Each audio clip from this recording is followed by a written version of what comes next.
अजान से पहले सलातुस्सलाम पढ़ना कहां से साबित है? भाई कुरान पाक हमें रहनुमाई देता है कि शरीयत के हैं 4 उसूल। सबसे पहले जो मसला और हुक्म किताबुल्लाह कुरान पाक में मौजूद होगा उसको मानना भी होगा, उस पर अमल भी करना होगा। कुरान पाक ने बार बार अतीउर रसूल नबी पाक रसम की इताअत का हुक्म दिया है। लिहाजा नबी अलैहिस्सलाम जो फरमाएंगे या जो आप सुन्नत जारी करेंगे उसको मानना भी है, अमल भी करना है। तीसरा उसूल कुरान पाक ने दिया है, और भी बहुत मकाम है लेकिन वक्त थोड़ा है, मैं आपको एक मकाम अर्ज करता हूं। 5वां पारा सूरह अन-निसा आयत नंबर 115 में अल्लाह पाक का इरशाद गिरामी है, मैं युशाकिर रसूला मिन बाद मा तबय्यना लहुल हुदा व यत्तबि गैरा सबीलिल मुमिनीन नुवल्लिहि मा तवल्ला व नुस्लिहि जहन्नम व साअत मसीरा। तो यहाँ 5वें पारे सूरह निसा की आयत 115 में फरमाया यत्तबि गैरा सबीलिल मुमिनीन, कि जिस मसले के ऊपर मुसलमान उलमा मुत्तफिक हो चुके हो, इजमाई मसला हो, इत्तेफाकी मसला, अब उस मुत्तफक अलैह मसले को छोड़कर जो अलग रास्ता अपनाएगा नुवल्लिहि मा तवल्ला, कुरान पाक फरमाता है वो जिधर मुंह उठा के जा रहे हैं हम उसको जाने देंगे, अपने करीब नहीं आने, अपनी बारगाह का कुर्ब उसी को अता करेंगे जो रसूल अलैहिस्सलाम की मुखालफत भी ना करता हो और मोमिनीन के मुत्तफिका रास्ते से भी इधर उधर ना होता हो। ये मुसलमानों के मुत्तफिका रास्ते से अलग हो गया है, तो जिधर जाता है चला जाए, नुस्ले ही जहन्नम। लेकिन क्यामत वाले दिन घेर घार के इसको हम कलाबाजियां जहन्नम की आग में खिलाएंगे।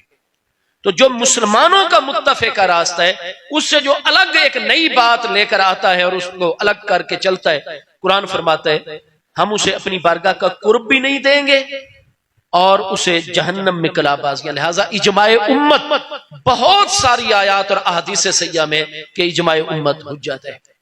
चौथी चीज जो कुरान पाक ने इसी सूरह निसा आयत 92 में वाज़ेह फरमाया कि लौ रद्दूहु इलर रसूल व इला उलिल अम्र मिनहुम लआलिमहुल्लज़ीना यस्तंबितूनहु मिनहुम। अब यहां कुरान पाक ने सूरह निसा में यह तालीम दी है कि उम्मत में ऐसे उलमा जो साहिब इस्तिंबात हो, अल्लाह ताला ने उन्हें इज्तिहाद और कियास शरई इख्तियार करने की सलाहियत से नवाजा हो, तो अहले इस्तिंबात किताब और सुन्नत के दिए हुए उसूलों की रोशनी में जो मसला कियास और इस्तिंबात के जरिए से हल करके देंगे उसको मानना भी होगा, उस पर अमल भी करना होगा। इसलिए आजकल तो एक खास दौर के बाद यानी 150 साल हो गए कि बस जी जो मसला कुरान में है या हदीस में है वो हमें दिखाओ, और ये बज़ाहिर बात बड़ी अट्रैक्टिव है, इसमें बड़ी अट्रैक्शन है, बड़ी जाज़बियत है कि जी या कुरान की बात हो रही है या हदीस की बात हो रही है। भाई जब कुरान और हदीस की बात मेरे भाई करते हो तो पूरे कुरान को मानना है, पूरी हदीस को मानना है। तो कुरान और हदीस पाक ने 4 उसूल अता फरमाए हैं। जो मसला कुरान पाक में होगा मानना भी होगा, अमल भी करना होगा। जो मसला हदीस पाक और सीरत और सुन्नत में होगा मानना भी होगा, अमल भी। जो मसला इजमाए उम्मत में आएगा उसको मानना भी होगा, अमल भी करना होगा, वरना ना अल्लाह का कुर्ब मिलेगा और आखिरत में भी नुस्ले जहन्नम, जहन्नम में कलाबाजियां खानी होगी। इजमाए उम्मत तीसरी हुज्जत और दलील है। और चौथा लआलिमहुल्लज़ीना यस्तंबितूना मिनहुम फाताबिरू या उलिल अबसार। एतबार की हकीकत क्या है? इस्तिंबात, कियास, इज्तिहाद शरई। इसलिए मेरे भाई हम जो अहले सुन्नत व जमात हैं, हमारे जितने फिकी अमली जिंदगी के मसाइल और मामलात हैं वो 4 उसूलों पर हैं। हमारे कई मसाइल का ताल्लुक है बराह रास्त किताबुल्लाह के साथ, कई मसाइल हैं जिनका ताल्लुक है हदीस पाक और सुन्नत रसूल करीम अलैहिस्सलाम के साथ, कई हमारे मसाइल हैं जो इजमाए उम्मत से साबित हैं, उनका ताल्लुक इजमाए उम्मत के साथ है। कई मसाइल वो हैं जो इज्तिहाद शरई, कियास और इस्तिंबात के साथ ताल्लुक रखते हैं। तो हर वो मसला जिसके बारे में हमारे मुहक्किक उलमा की ताकीक है कि ये मसला कुरान पाक से, हम क़यामत तक कुरान से दिखाएंगे। जिस मसले के बारे में हमारा दावा है कि ये हदीस से, हम क़यामत तक हदीस का हवाला देंगे। जिस मसले के मुतल्लिक़ है कि ये इजमाए उम्मत से साबित है वो हम इजमा से साबित करेंगे, और जिस मसले के बारे में कि ये कियास शरई और इज्तिहाद से साबित है हम कियास से उसको साबित करके देंगे। तो मसाइल की 4 किस्में हैं। आज जो भाई कहते नहीं जी मुझे तो या कुरान में से दिखाओ या हदीस में से, तो इजमा किसने हुज्जत करार दिया? कुरान ने नहीं हुज्जत करार दिया। फिर तुम कुरान को नहीं मानते हो। कियास शरई को कुरान ने हुज्जत नहीं करार दिया, इसलिए कि हवादिस और नवाजिल ये तो ला तादाद है, क़यामत तक नए से नए मसाइल पेश आते चले जाएंगे। आज नेशनलिज्म का दौर है, इलाकाई तरीकों से इंसानों के, ये पाकिस्तानी है या बांग्लादेशी है, ये सऊदियन है, ये फलां है। एक वो दौर था जब पूरा एक उम्मत का मामला था। आज क्या गैर बरतानिया की नेशनैलिटी हम लेते हैं, उसके बारे में शरीयत क्या कहती है? क्या आज इसके लिए क्यास की जरूरत नहीं है? अगर आप पुराने मसाइल में जाएंगे तो आप ना कुरान पाक बरतानिया में ले जा सकते हैं, ना आप बरतानिया की शरीयत हासिल कर सकते हैं। तो इसलिए जमाना बदलता है, हालात बदलते हैं, तकाजों में तब्दीलियां आती रहती हैं। इस्लाम है आखिरी दीन, महबूब अलैहिस्सलाम है खातमुन नबीयीन, इसलिए शरीयत मुबारक में इजमाए उम्मत को भी हुज्जत रख दिया गया है, क्यास शरई को भी हुज्जत, कि जिस दौर में कोई अखलाकी मसला आ जाए, कोई मुआशी इकोनॉमिकल या इक्तिसादी मसला आ जाए, कोई भी किसी किस्म का तहजीबी तमद्दुनी सकाफती मसला आ जाए, इजमा भी मौजूद हो, क्यास शरई भी मौजूद हो, इन दो उसूलों की रोशनी में हर दौर के तकाजों को मद्देनजर रखकर किताब और सुन्नत के जो उसूलों की रोशनी में मसाइल को हल कर लिया जाएगा, ताकि शरीयत आखिर तक जो है वो रहनुमाई देती रहे। तो इसलिए हमारे मसाइल हैं 4 किस्म के। इसलिए जब भी आप जाते हैं ना सुप्रीम कोर्ट के रजिस्ट्रार, हमारा जी ये मामला है, हाई कोर्ट से आ गया फैसला लेकिन हमें शरह सदर नहीं हो रही, खुदा रहा इसको, तो सुप्रीम कोर्ट का रजिस्ट्रार आपकी तमाम फाइल को देखता है और कितनी मरतबा वो कह देता है कि इसमें ये कानूनी सुकम है, लिहाजा ये नाकाबिल समात तुम्हारी पिटीशन और दरखास्त है, इसको वापस ले जाओ और अपने वकला को कहो कि इसको फुला फुला आईनी और कानूनी शिक के तहत बनाकर लेकर आए। तो इसलिए ये महज आज ये कह देना जी कुरान और हदीस से ये हवाला, भाई कुरान और हदीस भी हुज्जत है और कुरान और हदीस ने अगली 2 चीजों को भी हुज्जत करार दिया है। इसलिए पूरे दीन को मानना है, आधे दीन को नहीं मानना। तो मसाइल किताबुल्लाह, सुन्नत रसूल करीम अलैहिस्सलाम, इजमाए उम्मत और क्यास शरई, ये जो है आजान के साथ सलातो व सलाम का मसला, इसका ताल्लुक क्यास शरई के साथ है। बस इसी पर इख्तिताम करते हैं बात का। मैं 2-2.5 मिनट में बात समझा देता हूं। ऐसा हुआ था कि सुल्तान सलाहुद्दीन अय्यूबी वफात पा रहे 567 सने हिजरी में। आप अंग्रेजी तरतीब से बाएं जानिब से 5, 6, 7 लिखेंगे तो उनका सने वफात सामने आएगा, 567 सने हिजरी।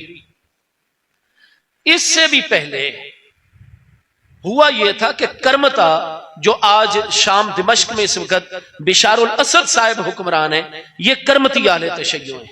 आहले तशय्यो के 34 फिरके, उनमें से एक फिरके करमता, ये अबू ताहिर करमती के पैरोकार होते हैं। बहुत सारे मसाइल में उम्मत से इख्तिलाफ है। सबसे बड़ा इख्तिलाफ यह कि हुजूर मौला मुर्तजा शेर खुदा करमल्लाहु तआला वजहुल करीम की जाते बाबरकात को जितने करामता होंगे, करमती शिया होंगे, वो खुदा मानते हैं। वो कहते हैं इंसान की सूरत में अल्लाह पाक जलवागर है। फिर वो हुजूर मौला कायनात की शहादत नहीं मानते, वो कहते हैं वो जिंदा है। और जो हमारा इमाम होता है मौजूदा, हुजूर मौला कायनात उसके अंदर होते हैं और हुजूर मौला कायनात अल्लाह है, लिहाजा हमारा इमाम इस वास्ते से अल्लाह होता है। तो जो इमाम कह देगा हम उसी पर अमल करेंगे। बिशारुल असद का वालिद हाफिजुल असद शाम का साबिक सदर फौत हो गए, वो इनका उस वक्त का इमाम था। तो ये भाई करमती आज भी मौजूद हैं। हुआ यह था कि हरमैन तय्यबैन शाम, उस वक्त मुल्तान का हाकिम भी करमती था, तो हरमैन तय्यबैन और पूरे आलम इस्लाम पर इनका हो गया कब्जा। सुल्तान सलाहुद्दीन अय्यूबी उनका असल नाम जो है, तो ये बेटे हैं नजमुद्दीन अय्यूब के, ठीक है जी। अब इनके चचा जान थे शेर को, जो कि सुल्तान नूरुद्दीन जंगी के सालारे आला थे। अब ये खुद आलिम व फाजिल थे, जामिया निजामिया से सनद याफ्ता थे। सुल्तान सलाहुद्दीन अय्यूबी अलैहि रहमा पहली जंगे सलीबी की, जो पहली सलीबी जंगे हैं, वो दौर मुकम्मल हो गया था। उसके बाद ये करमती हो गए, हरमैन तय्यबैन, मुल्तान और शाम और कितने आलम इस्लाम पर गालिब। इन्होंने ये तरीका उस वक्त इख्तियार किया कि अजान से पहले और अजान के बाद अपने हुक्मरानों का नाम लेकर सलाम पढ़ना शुरू कर दिया। जुमे के खुतबों में, निकाह के खुतबों में, ईदैन के खुतबों में और हर अजान के साथ किताबों में वाज़े मौजूद है, अस्सलामु अला इमाम अल आदिल, अस्सलामु अला इमाम अज़्ज़ाहिर, अस्सलामु अला इमाम फुलान इब्ने फुलान खलीफतुल्लाह। ये सब फिर उसके बाद सुम्मा अजाने पढ़ते। अब अल्लाह पाक ने करम नवाजी फरमाई, हालात ऐसे बने कि सुल्तान सलाहुद्दीन अय्यूबी जो थे नूरुद्दीन जंगी के बाद, इक्तदार उनको मिल गया। अब जब उनको इक्तदार मिला तो उनको पहला जिहाद सलीबियों के मुकाबले में कुछ मुसलमान मुल्कों से करना पड़ गया। फिर अल्लाह ताला ने करम फरमाया, उनकी मदद फरमाई, मिल्लत इस्लामिया उनकी ताईद में उठी। सिवाय मुल्तान के मिस्र, शाम, बैतुल मकदस तो बाद में आजाद हुआ, और ये हरमैन तैयबैन और आलम इस्लाम पर फिर जमहूर की हुकूमत कायम करने में वो कामयाब हो गए। अब जब दोबारा हरमैन तैयबैन पर बिलखुसूस उनकी हुकूमत आ गई, तो फिर उन्होंने उलमा को इकट्ठा किया, जो उस दौर के बड़े अकाबिर तरीन उलमा थे, उनको अपने मरकज में इकट्ठा किया कि ये बिदअत इन लोगों ने शुरू की है, करमतियों ने। अगर मैं एक सरकारी ऑर्डर जारी करके इसको खत्म करता हूं कि सिर्फ अल्लाह अकबर से अजान शुरू करो, ला इलाहा इल्लल्लाह पर खत्म करो, तो ये करमती इसको मजहबी मामला अपना बना लेंगे। इनकी मदद में यहूद और नसारा तैयार खड़े हुए हैं, और ये होते हैं मुसल्ला ग्रोह। तो ये फिर बेचैनी पैदा करेंगे और कहेंगे मुख्तलिफ इलाकों में जाकर के मौजूदा हुकूमत हमारे मजहबी मामलात में मुदाखलत कर रही है, और लोगों को मजहब के साथ जज्बाती वाबस्तगी होती है, लिहाजा ये दोबारा मुसल्ला हो जाएंगे, यहूद नसारा इनकी मदद पे उतर आएंगे, और होगा ये मुसलमान शहरों में कि दूसरी सलीबी जंगों में हम बैतुल मकदस को तो क्या आजाद करवाएं, मिस्र और शाम बिलखुसूस फिर हमारे हाथ से निकल जाएंगे। और अगर ये इलाके चले गए तो बैतुल मकदस की आजादी, हमारा बेस कैंप भी खत्म हो जाएगा। लिहाजा ऐसी शरई सूरत निकालो कि इनकी बिदत भी खत्म हो जाए और ये इसको अपना मजहबी मामला भी ना बना सके। तो अब सैकड़ों किताबों में यह मसला, फतावा शामी में पूरी तफसील से यह मसला है, शरह तहतावी के अंदर यह मसला पूरी तफसील से है, इमाम जलालुद्दीन सयूती की किताबों में तफसील से, अलगरज, हनफी, मालकी, शाफी, हम्बली, सारी किताबों में और सदियों से और सैकड़ों किताबों में यह मसला मौजूद है कि फिर उलमा बैठ गए, उन्होंने गौर फिक्र किया, और तमाम अकाबिर उलमा उस दौर के 6ठी सदी हिजरी के मुतवस्सित दौर में जमा हो गए कि जनाब इसकी शरई सूरत है। आप ऐसा करें कि इनके हुक्मरानों और इमामों से सलाम हटाएं और मुस्तफा जाने रहमत पे सलाम शुरू करवा दें। उस वक्त लोगों में हया थी, जब नबी पाक अलैहिस्सलाम का नाम आता था फिर सारे सर झुका जाते थे। तो सुल्तान खुद उन्होंने कहा यह बिल्कुल ठीक है, जब अस्सलातु वस्सलामु अलैका या सय्यदी या रसूल अल्लाह पढ़ा जाएगा अलैहिस्सलाम, कोई भी एतराज, कोई भी ये नहीं कहेगा कि भाई आप नबी अलैहिस्सलाम से सलाम हटाएं और हमारे बुजुर्गों पर सलाम पढ़ाएं, ये कोई भी जुर्रत नहीं करेगा, मसला हल हो जाएगा। लेकिन सवाल ये है, क्या नबी पाक अलैहिस्सलाम की जाते बबरकात पर भी अजान से पहले या अजान के बाद मुअज्जिन ऊंची आवाज में सलाम पढ़े, ये जायज है? कहीं ये बिदत के मुकाबले में कोई बिदत सय्या तो नहीं बन जाएगी? तमाम उलमा ने फरमाया नहीं जी, चूंकि क्यास इसकी रहनुमाई कर रहा है, शरई दलील इसके पीछे मौजूद है। वो दलील क्या थी? वो आज भी सही बुखारी, वो हदीस जो उन्होंने अपनी सनद से पेश की, आज भी बुखारी शरीफ पहली जिल्द 84 किताबुस सलात बाबो सलातुल मुसाफिरीन में सैयदना अब्दुल्लाह इब्ने उमर रदी अल्लाह तआला से मरवी सही सनद के साथ मौजूद है, बाकी किताबों में भी है। हजरत इब्ने उमर रदी अल्लाह तआला फरमाते हैं कि जब आंधी होती, तूफान होता, सफर होता, कोई बारिश तेज होती, महबूब अलैहिस्सलाम बिलखुसूस फजर और इशा की अजान में अपने मुअज्जिन को हुक्मत कर देते कि अजान पढ़ो यकूला अला इसरे ही, लेकिन जैसे ही अजान मुकम्मल करनी है मुत्तसिल बाद अला इसरे ही अल्फाज दाएं तरफ भी और बाएं तरफ भी कह दो अजान के साथ ऊंचे ऊंचे, अला सल्लू फिर रेहाल, अला सल्लू फिर रेहाल। लोगों आज बारिश है, आज रात बड़ी अंधेरी है, आज आंधी तूफान है, लिहाजा जितने हमारे साथ हैं वो जमात से ईशा फजर पढ़ लेंगे, बाकी अला सल्लू फिर रेहाल, आप अपने घरों में नमाज पढ़ लेना, अला सल्लू फिर रेहाल, आप अपने घरों में नमाज पढ़ लेना। यकूला अला इसरे ही, अजान मुकम्मल करते ही फौरन बाद ये कलिमात मुअज्जिन ने कह देने हैं। तो हुजूर अजान के बाद मुअज्जिन ऊंची आवाज में इस तरह के जुमले पढ़ दे लोगों को बताने के लिए, तो ये हदीस सही है। फिर कहा उलमा ने कि जनाब दूसरी हदीस जो आज भी अबू दाऊद पहली जिल्द सफा 88 किताबुल अजान बाबुल अजान फौकल मनारा में सही सनद से मौजूद है कि नबी अलैहिस्सलाम की सहाबिया सैयदा उम्मे नवार अंसारिया रज़ी अल्लाह तआला फरमाती हैं, काना बैती अतवला बयूतिन हौलल मस्जिद, मदीना शरीफ में मस्जिद नबवी शरीफ के इर्द गिर्द जितने मकान थे, मेरा मकान सबसे बड़ा और सबसे ऊंचा था। नबी अलैहिस्सलाम ने मस्जिद शरीफ से सीढ़ियां बनवा दी थी। हजरत बिलाल को हुक्म था कि तुमने फजर की अजान उम्मे नवार अंसारिया के घर की छत पर, ताकि लोग, सुबह का टाइम होता है, आजान की आवाज हर घर में दूर दूर तक जानी चाहिए। फरमाया हजरत बिलाल आते थे और उसके बाद उनका तरीका क्या था, वल्लाहि मा अलिमतु अन तरकहा लैलतन वाहिदतन यानी हाजिल कलिमात, अल्लाह की कसम हजरत बिलाल ने जब भी अजान फजर पढ़ी है पहले ये 3 दुआया जुमले पढ़े हैं, उसके बाद अजान पढ़ी है। अब ये 3 जुमले हजरत बिलाल ने कभी, हजरत बिलाल ने तो अजान ही नबी अलैहिस्सलाम की हयात तैयबा पर दी है। महबूब का विसाल हुआ, जब महबूब नजर नहीं आते थे आलम ज़ाहिरा में, हजरत बिलाल मगलूबुल हाल हो जाते, हजरत अबू बकर से इजाजत लेकर वो शाम चले गए थे। एक मर्तबा महबूब ख्वाब में मिले, दौड़े आए और अजान का हुक्म हुआ और महबूब नहीं नजर आए तो बेहोश हो गए। बात मुकम्मल कर दूं 1 मिनट में। अलगरज हजरत बिलाल वो कौन से 3 दुआया, अबू दाऊद और कितनी किताबों में हदीस हसन मौजूद है, आप आकर अजान कैसे पढ़ते, अल्लाह अकबर से शुरू, लेकिन उससे पहले 3 दुआया जुमले हमेशा पढ़ते। अल्लाहुम्मा इन्नी अहमदुका वस्ताईनुका अला कुरैश अन युकीमू दीनक सुम्मा युअज़्ज़िनुल्लाहु अकबर, अल्लाहु अकबर, अजान शुरू कर देते। इतनी ऊंची आवाज से ये 3 दुआया जुमले पढ़ते कि खवातीन घरों में सुनती हैं और उसको याद रखती हैं और ये कहती हैं कि अल्लाह की कसम कोई एक भी अजान फजर ऐसी नहीं जिसमें हजरत बिलाल ने अजान तो दी हो लेकिन ये 3 दुआया जुमले ना पढ़े हो। अल्लाहुम्मा इन्नी अहमदुका, अल्लाह पाक बेशक मैं तेरी हम्द बजा लाता हूं, वस्ताईनो का अला कुरैश, और कुरैश के बारे में तुझसे इस्तियानत और मदद तलब करता हूं।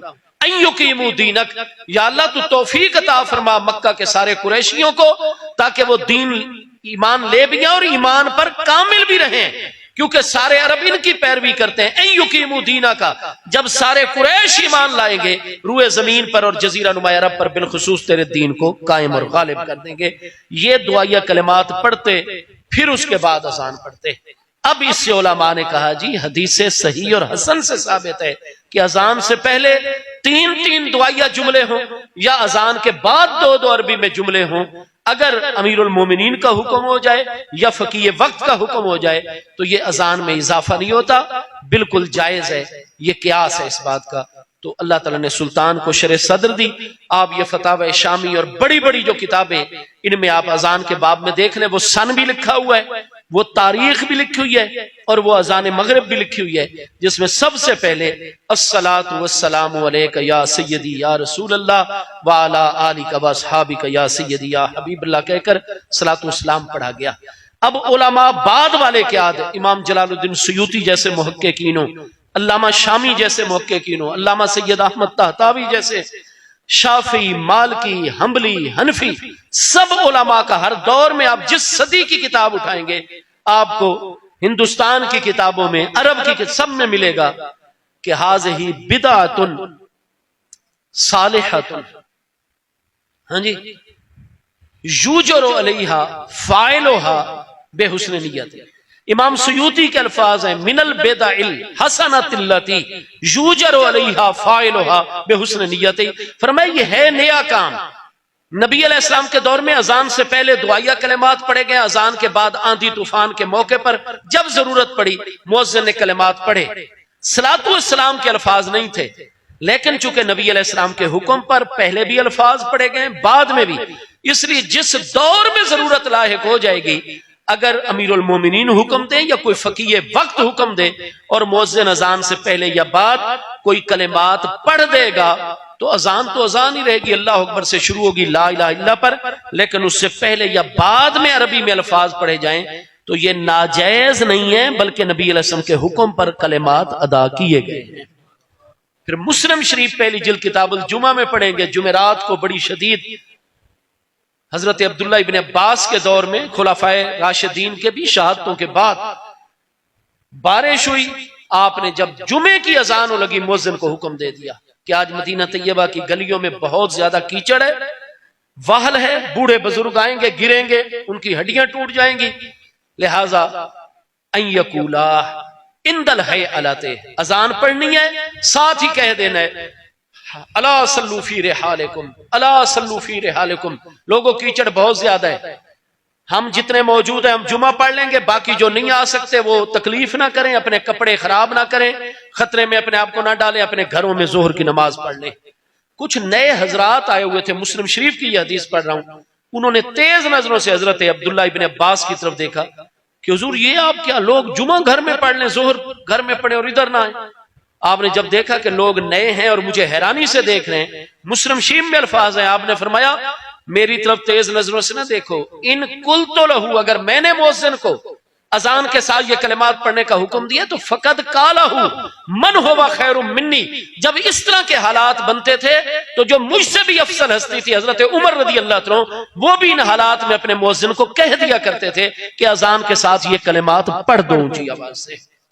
इसलिए उलमा ने क़यास से काम लिया। मकीस नबी अलैहिस्सलाम और हजरत उमर, हजरत इब्ने अब्बास की अहदीसें सहिया, इनमें है कि जब जरूरत हो अजान से पहले, अजान के बाद। तो चूंकि उस वक्त करमतियों का फितना खत्म करना मकसूद था, लिहाजा मुस्तफ़ा जाने रहमत पे सलातो सलाम शुरू हो गया और कुछ अरसे के बाद जंगे सलीबी हुई दुवम, और उसके नतीजे में 80 साल या 85 साल के बाद दोबारा बैतुल मक़दस मुसलमानों को अता हो गया अल्लाह की रहमत से।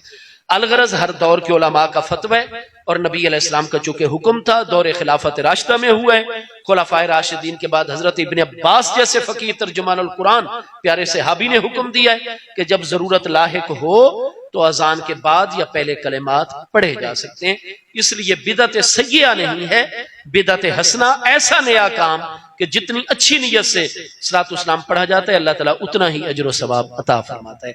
अल्लाह पाक मेरी आप सबकी हाजिरी कबूल फरमाए।